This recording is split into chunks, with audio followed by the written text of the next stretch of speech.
Thầy đua có tụi nhu á. Thầy đua đó. Phải có nông cái hả? Có nông cái thì đó. Có tao hồi á.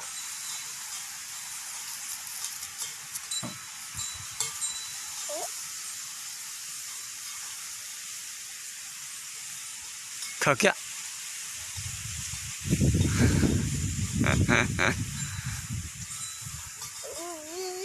À.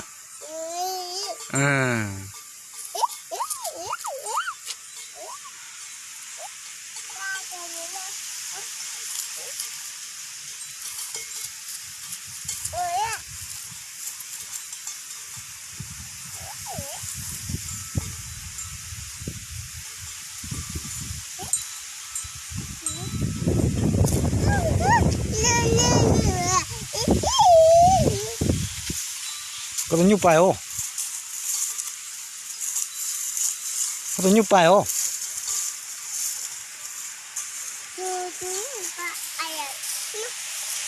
À. Nhu bài cái là nhu. Ok. Mà ba chớ. Hả? Mà ba chớ. Nhu là. Nhu bài à? Mà ba chớ. Nói chỗ. Ok, bắt chỗ đó. Chỗ. Chỗ, kia.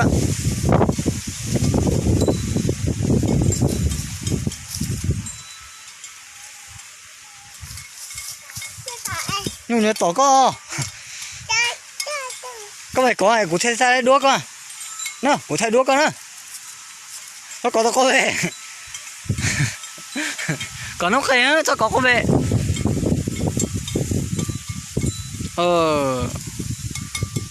Buồn ạ.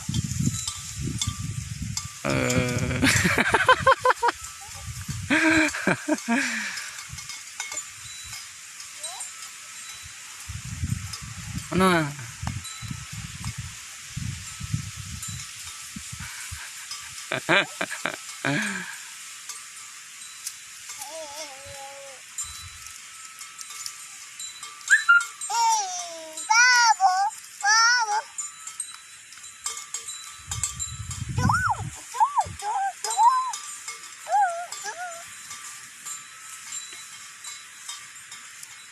có pưng nhu aja.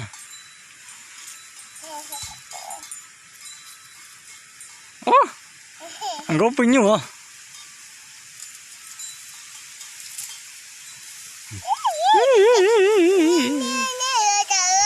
Như là tỏ con à?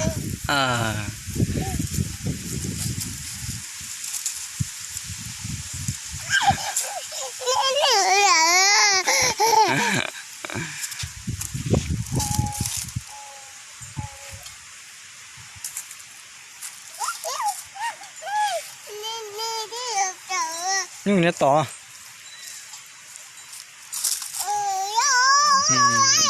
Lá kêu. Lá kêu.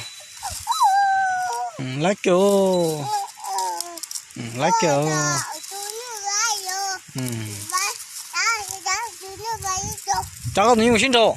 Ok.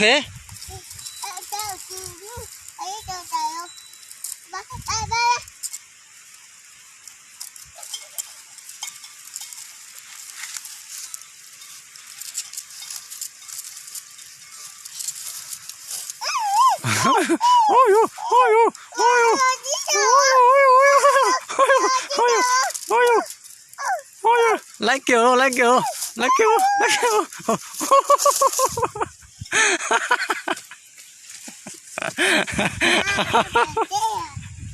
Phải treo.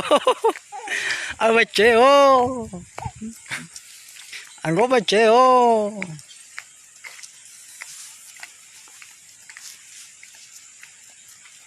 Có bà chưa?